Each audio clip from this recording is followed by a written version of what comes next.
حب، كلمة من حرفين بس طيحت حظ العالم.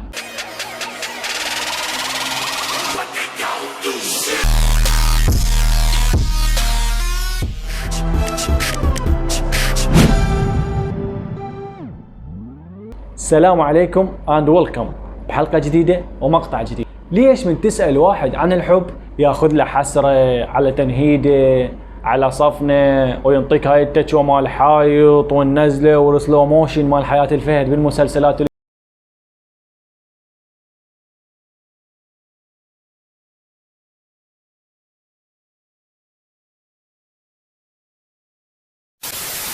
تحس انه انت سألت على نتيجة مباراة 13 يا اخي. ترى الموضوع ابسط من هيك يا اخوان. الحب شعور، حالة حال الجوع، العطش، الحزن، الألم، الفرح، قضاء الحاجة، يعني شيء كلش بسيط. بس عندنا بعيد عنكم اكو جفاف. يعني عندنا اذا شاف صخلة ماشية بالشارع كباته تبدي تروط وجسمه يقوم يحكه ويبدي يعرق عبالك صار بيه جرب، ما يعرف الا يتحارش بيها، ما يقدر. بيك يا ول اضربك الا طشر راسك. الله ايام قبل الجل والدهن والياخه المرفوعه ويلي والضربه مال ركن مال شباب المنطقه، وايام اموت عليك بس تاخذ الرقم ويقعد يصوفر لها عبالك طير زاجي، ولو تاخذه لو ما تاخذه. هسه ماكو على البوبجي يقول له تعال يعطيك ام 4 تروح تغير حالتها من الفيسبوك من عزباء العلاقه وبصفها تاكل رياض الحساس. بيك يا ول ونهايه العلاقه رمانه بحضن ابو جود والطشر كله حاسيسه. اب ما احب الجامعات فسالفته سالفه، يمكن انا البشر الوحيد اللي ما جرب هذا الحب. كل ما احط عيني على وحده تروح وتنفتح قسمتها. سبحان الله ام 7 عيون مو شاب. والله صدق انا حتى مره جربتها انه خليت عيني على وحده زرقاء مشلحه الدنيا مزايعتها وما ادري شنو. ثاني يوم مجوي قالوا لي يابا ترى البنيه خطبت حتى ابو علي الشيباني ما مسويه. الله اكبر. انت ياهو.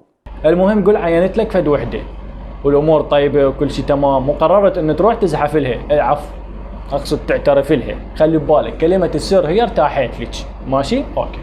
فرضا هي من قسمك ونفس الشعبه ما عندك غيرها، تروح تسالها على فد محاضره او فد امتحان وسالفه جر سالفه، بالاخير ارتاحت لك وارتاحت لك ومن هالين السوالف كرويته مو بشر. المهم ورا فتره يصير ملل وتبدي المشاكل وثمان لا.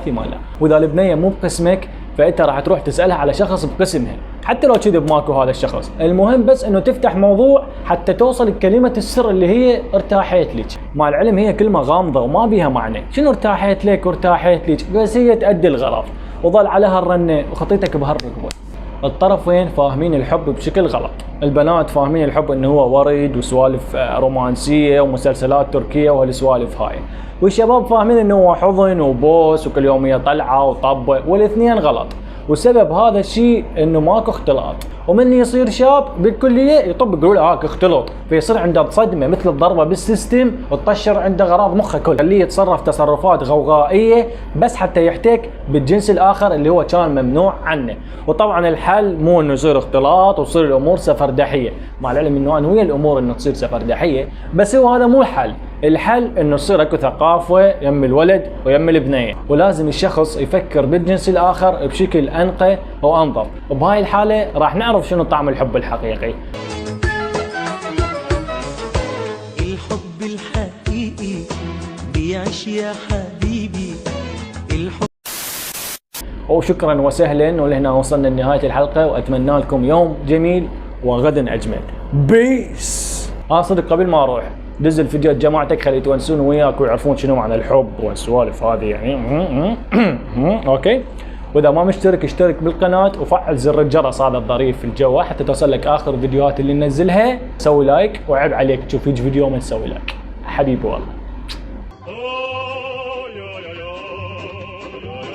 لا تغلس لك، يلا سوي اللي قلت لك عليه، لا تصير نحيس. بيك يا ول حبيبي والله.